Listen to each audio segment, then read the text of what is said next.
मेरी प्रियात्माओं, मैं आज आपकी सेवा में गीता प्रश्नोत्तरी शीर्ष पर अपने विचार व्यक्त करता हूँ। साथ ही आपसे ये निवेदन करता हूँ कि ध्यानपूर्वक सुनिएगा। हाँ, आपको जान के हर्ष होगा कि मैंने ये गीता प्रश्नोत्तरी विषय तैयार करने के लिए लगभग गीता पर 26 ग्रंथों का अध्ययन किया है। इसलिए फिर आपसे एक बार निवेदन करता हूँ कि इसे ध्यानपूर्वक सुनिएगा। मेरी गीता से अच्छा कोई ग्रंथ नहीं, सारे जहाँ में ऐसा कोई रतन नहीं। हमें नाज है गीता पे झूठी लगन नहीं, कहीं और ऐसी शिक्षा का अमन नहीं। स्वामी गीतानंद वीर जी अम्बाले पाले। गीता की सूरत में श्याम नज़र आते हैं, उनके हर एक श्लोक में उनके पैगाम नजर आते हैं। स्वामी ज्ञानानंद जी। प्रश्न नंबर 1, श्रीमद् भगवद गीता का अर्थ क्या है? इसके लेखक कौन थे और वह किस ग्रंथ का भाग है? उत्तर, श्रीमद् भगवद गीता योगी राज श्री कृष्ण के मुखार बिंद से उद्धृत एक देवी दिव्य अद्भुत अद्वितीय गीत है। अतः स्वामी शिवानंद लिखते हैं, the Gita is the cream of the Veda, it is the अतः स्वामी शिवानंद डिवाइन ब्लिस में लिखते हैं, the Gita is the cream of the Veda, it is the essence of the Upanishad, it is the crystal jewel of the Mahabharata. Gita वेदों की मिलाई है, यह उपनिषदों का सार है और यह महाभारत की शिखा मणि है। श्रीमद्भगवद गीता के लेखक महर्षि व्यास थे और महाभारत के भीष्म पर्व के 25वें अध्याय से 42 अध्याय तक जो 18 अध्याय हैं उन्हें ही श्रीमद्भगवद गीता के नाम से पुकारा जाता है।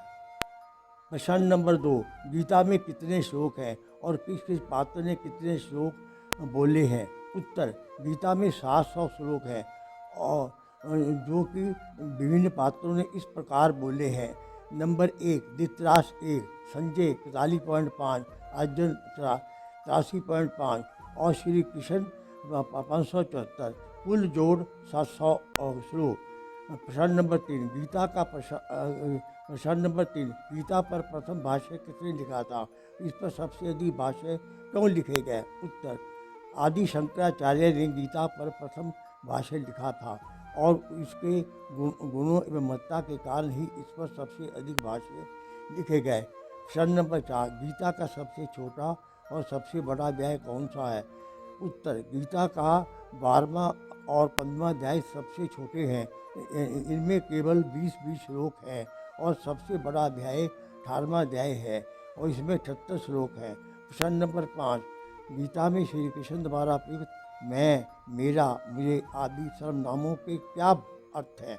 उत्तर, गीता में श्री कृष्ण ने लगभग 300 बार मैं, मेरा, मुझे आदि शब्दों का प्रयोग योग युक्त अवस्था में अपने लिए न करके परमात्म तत्व का वर्णन किया है। प्रश्न नंबर 6, कृष्ण एवं अर्जुन शब्दों के क्या क्या अर्थ है?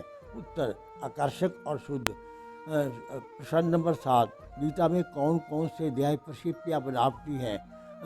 उत्तर, गीता में 7, 10, 12, 14 अध्याय पूर्णतः प्रक्षिप्त है। इसके अतिरिक्त किसी भी अध्याय में 5, किसी में 10 श्लोक प्रक्षिप्त है। शेष गीता शुद्ध है, फिर भी यह ग्रंथ वैदिक वाङ्मय की अमूल्य निधि है। निष्कर्ष नंबर 8, गीता में ओम और योग शब्द कितनी बार प्रयुक्त हुआ? उत्तर, गीता में 7 बार ओम एवं 84 बार योग शब्द प्रयुक्त हुए हैं। प्रश्न नंबर 9, क्या गीता में कर्मयोग, भक्ति योग अथवा ज्ञान योग है अथवा यह एक समन्वयात्मक ग्रंथ है? गीता में कर्मयोग, भक्ति योग और ज्ञान योग का सुंदर समन्वय हुआ है। पहले 6 अध्यायों में कर्मयोग, दूसरे 6 अध्यायों में भक्ति योग का और तीसरे 6 अध्यायों में ज्ञान योग का प्राधान्य है। मानव जीवन की यात्रा के लिए तीनों का समन्वय आवश्यक है, अतः गीता एक समन्वयात्मक ग्रंथ है। गीता में कर्मयोग, ज्ञान योग, भक्ति योग के क्या अर्थ हैं? कर्मयोग का अर्थ है शरीर को संसार की निष्काम सेवा में समर्पित करना। ज्ञान योग का अर्थ है आत्मा में स्वयं को समर्पित कर देना। भक्ति योग का अर्थ है मन को व्यक्ति योग का अर्थ है स्वयं को मन से परमात्मा में समर्पित करना। इन तीनों के पूर्ण हो जाने के पर अभिमान का नाश होता है, क्योंकि अहंकार का गिरना ही आत्मावसात है। इसके विषय में डॉक्टर महेंद्र मदान लिखते हैं, गीता में कर्म, भक्ति, ज्ञान की अलौकिक त्रिवेणी लहरा रही है। इसके पद पद में अलौकिक अर्थ है। अनन्य भाव से इसका अध्ययन करने से मन के कपाट खुलते हैं।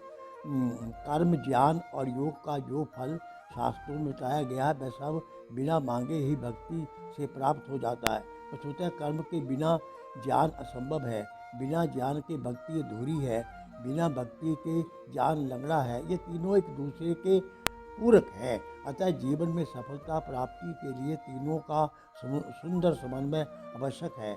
परंतु कर्म स्थूल अहंकार है और ज्ञान सूक्ष्म अहंकार है और भक्ति निरअहंकार है। अतः कर्म की अनासक्ति से, ज्ञान की समता से, भक्ति के समर्पण से और इच्छा की व्याकुलता से, श्रद्धा की सेवा से, शक्ति की परिश्रम से, तप की त्याग से और दान की उदारता से परख होती है। अतः प्रभु अनुभूति केवल अनन्य भक्ति से ही होती है।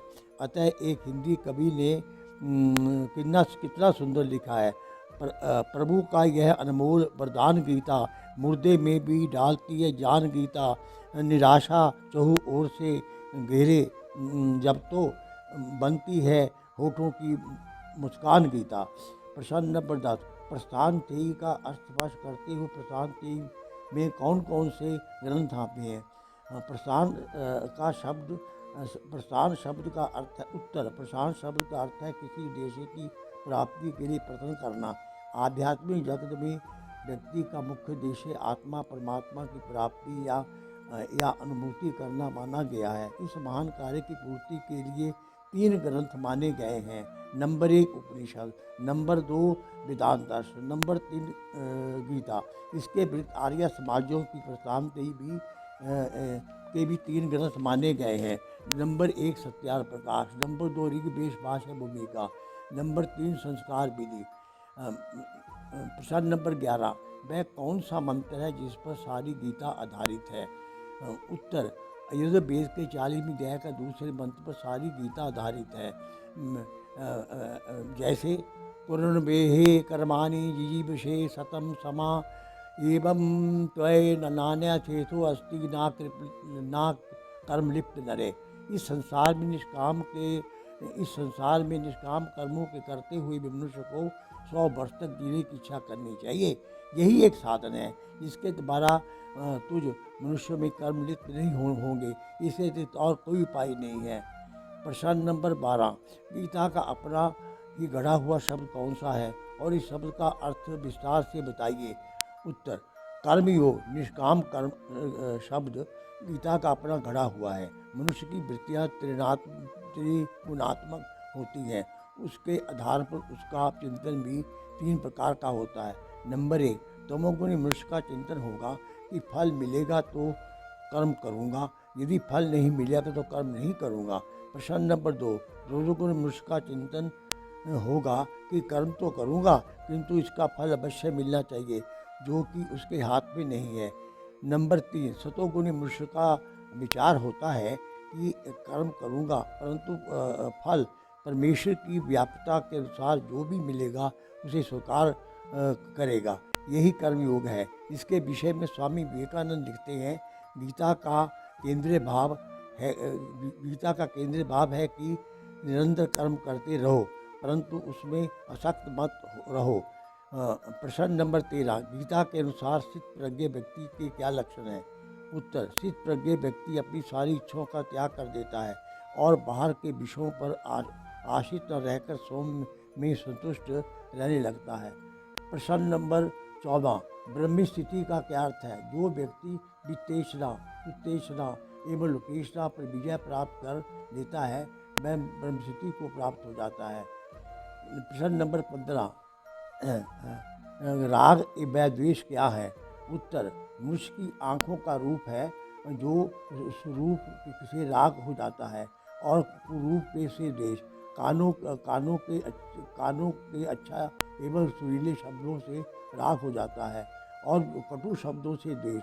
अतः प्रत्येक विषय में राग द्वेष छिपे हैं। राग का भाव है रुचि और द्वेष का भाव है अरुचि। प्रश्न नंबर 16, गीता के भक्ति, ज्ञान और कर्म शब्दों में क्या क्या रहस्य छिपा है?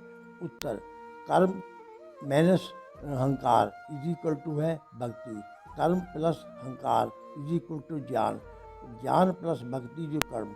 यद्यपि व्यक्ति कर्म करने में स्वतंत्र है, परंतु उस स्वतंत्रता में भी परमेश्वर की व्यवस्था रूपी स्वतंत्रता निहित है। अभिमान एवं मोह माया की भावना से प्राप्त मानव सदा अनेक प्रकार की चिंताओं से में पड़ा रहता है। प्रश्न नंबर 17, गीता में कितनी प्रकार के भक्तों का वर्णन है और कौन सा भक्त सर्वश्रेष्ठ भक्त माना जाता है? उत्तर, गीता में 4 प्रकार के भक्तों का वर्णन है। नंबर 1, आर्त, जो किसी दुख के कारण परमात्मा को से प्रार्थना करते हैं। नंबर 2, अर्थार्थी, जो धन एवं किसी स्वास्थ्य पूर्ति के परमात्मा से प्रार्थना करते हैं। नंबर 3, जिज्ञासु, जो केवल ज्ञान प्राप्ति के परमात्मा से प्रार्थना करते हैं। नंबर 4, ज्ञानी, जो केवल प्रभु से निष्काम भाव से प्रार्थना करते हैं, क्योंकि उनकी कोई भी मांग नहीं होती, अतः वह प्रभु के सर्वश्रेष्ठ भक्त है। प्रश्न नंबर 18, श्री कृष्ण का अर्जुन को अपना विराट रूप दिखाने का क्या अर्थ है? उत्तर, श्री कृष्ण ने अर्जुन को वेद में वेद, नेकता में एकता, खंडों में अखंड को दिखाना ही विराट रूप दिखाया है, जिसके कारण अर्जुन को चतुर्दिक भगवान ही भगवान दिखने लगे। प्रश्न नंबर 19, प्रकृति के 3 गुण कौन कौन से हैं और उनमें किसकी दैवी संपदा विकारों का प्राधान्य है? उत्तर, प्रकृति के 3 गुण हैं, सत्व रज तम। इसको वैदिक भाषा में आपे के नाम से पुकारा जाता है। सत्वगुण में ज्ञान, रजोगुण में लोभ और काम और तमोगुण में आलस्य एवं मोह ममता का प्राधान्य होता है। गीता में शरीर आत्मा के किस नाम से प्रश्न नंबर 20, गीता में शरीर आत्मा को किस नाम से पुकारा गया है? उत्तर, क्षेत्र और क्षेत्रीय। प्रश्न नंबर 21, अशब्द शब्द का क्या अर्थ है? इसकी कौन कौन सी शाखाएं एवं कोपले हैं? उत्तर, अशब्द का अर्थ है ए बराबर है नहीं, शय बराबर है, ए बराबर है नहीं, शब बराबर है कल, सत बराबर है स्थिर रहने वाला, अर्थात जिसका कल तक ठहरने का कोई भरोसा ना हो। यह शब्द प्रकृति का प्रतीक है, जो कि परिवर्तनशील एवं अनादि है। यह इसलिए अव्यय है। प्रकृति रूपी वृक्ष की शाखाएं महंत, अहंकार, 5 कर्म इंद्रियाँ, 5 ज्ञानेंद्रियाँ, 5 महाभूत, 5 तंत्र मात्र और मन। इन शाखों की कोपले हैं शब्द, रस, रूप, स्पर्श और रथ। इसकी शाखाएं हैं शब्द, रस, रूप, स्पर्श और गंध। प्रश्न नंबर 22, देवी संपदा और असुरी संपदा में कौन कौन से गुणों दोष हैं? देवी संपदा के गुण निडरता, मन की शुद्धता, दान देने की प्रवृत्ति, तप, त्याग आदि। असुरी संपदा के दोष हैं पाखंड, क्रोध, कठोरता, अभिमान। प्रश्न नंबर 23, कर्म के 5 विभिन्न कारण कौन से हैं? उत्तर, कर्म के 5 विभिन्न कारण हैं। नंबर 1, आधार, नंबर 2, कर्ता, नंबर 3, साधन, नंबर 5, प्रयत्न, नंबर 5, देव, भाग्य। प्रश्न नंबर 24, गीता का श्री गणेश एवं इति किन किन शब्दों से हुई है और उनका क्या सार है? उत्तर, गीता का श्री गणेश धर्म और इति मम शब्दों से हुई है। इसका सार है कि मेरा धर्म क्या है। जैसे धर्म क्षेत्रे कुरुक्षेत्रे संवेतायुत्सवा मानका पांडवा चैव किन कुर्वन्त संजय। पांडवों की धर्म भूमि पे जब मिले पांडवों से मेरे लाल, राही का दिल में जमाए ख्या तो संजय बचा उनका हाल चाल। गीता 1:1। यत्तर योगेश्वर कृष्णो तत्तर पार्थो धनुर्धर, यत्तर श्री बीजो भूर्त ध्रुवा नीतिर्मम। गीता 18.78।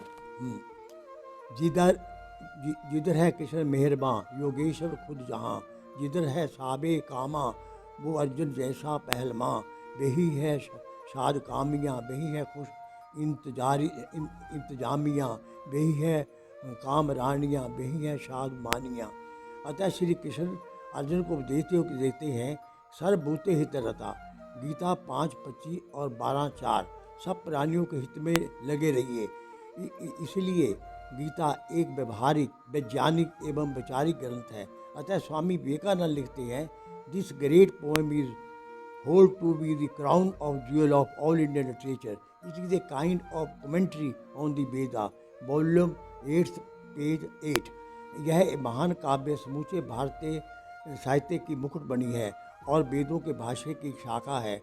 प्रश्न नंबर 25, गीता का सार क्या है? मैं श्रोतागण से ये निवेदन करता हूँ कि ये गीता का सार बड़े ध्यानपूर्वक सुनिएगा। वेदों का सार उपनिषदें हैं, उपनिषदों का सार गीता है।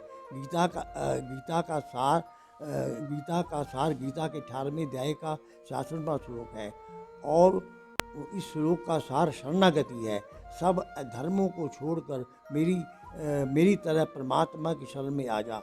शरणागति का अर्थ है कि अब ना कोई इच्छा, ना कोई शोक, ना कोई मान, ना कोई ममता, ना मैं और ना मेरा, सब तू और तेरा। अतः शरणागति प्रकाष्ठा के उज्ज्वल उदाहरण प्रस्तुत है। जरा ध्यान से देखिए। मेरा नाथ तू है, मेरा नाथ तू है, नहीं मैं अकेला, मेरे साथ तू है।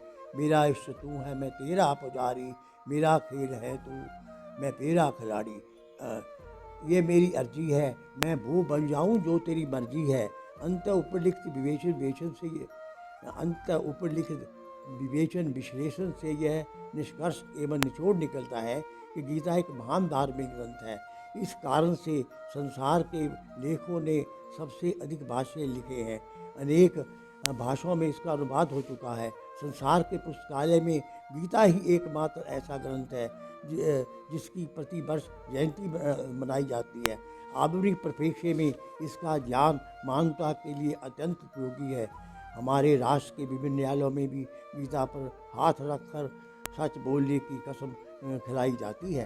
अतः लोक कल्याण के लिए यह परमावश्यक है कि विशुद्ध ग्रंथ को भारत सरकार राष्ट्रीय ग्रंथ घोषित करे।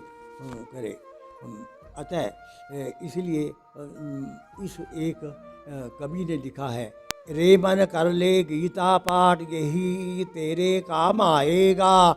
जीवन काल में देगा शांति, आगे हाथ साथ न बाएगा। गीता पाठ में अद्भुत शक्ति, छोड़ दे झूठी या शक्ति, बस्ती का रंग चढ़ जाएगा। गीता पाठ बहुत सुखारी, हर लेगा चिंताएं सारी, बन के गीता प्रेम पुजारी। गीत गीता के गाए जा, गौ सेवा और गीता पाठ नित्य नियम से मंत्र जाप, मिटेंगे पाप ताप संताप के नियम जब ऐसा निभाएगा। मानकर किंकर की बात जियो गीता भावों के साथ, मिलेगी ऐसी प्रेम सौगात, पाले जिए धन्य हो जाएगा। इसलिए एक और कवि के शब्दों में, जाने क्या जादू भरा है भगवान तुम्हारी गीता में, कृष्ण तुम्हारी गीता में, भगवान तुम्हारी गीता में, मन चंचल हमारा हरा हुआ है कृष्ण तुम्हारी गीता में। जब शोक मोह में गिर जाए तब गीता वचन हृदय में गावे, युगों का अनुम जुड़ा हुआ है भगवान तुम्हारी गीता में। गीता संतों को प्यारी है, श्रुति वेदों के अनुसारी है, सारा भवसागर तरा हुआ कृष्ण तुम्हारी गीता में। अर्जुन को जब भव मोह हुआ तब गीता ज्ञान सुना डाला, उपनिषदों का सार भरा हुआ कृष्ण तुम्हारी गीता में। ओम शांति शांति।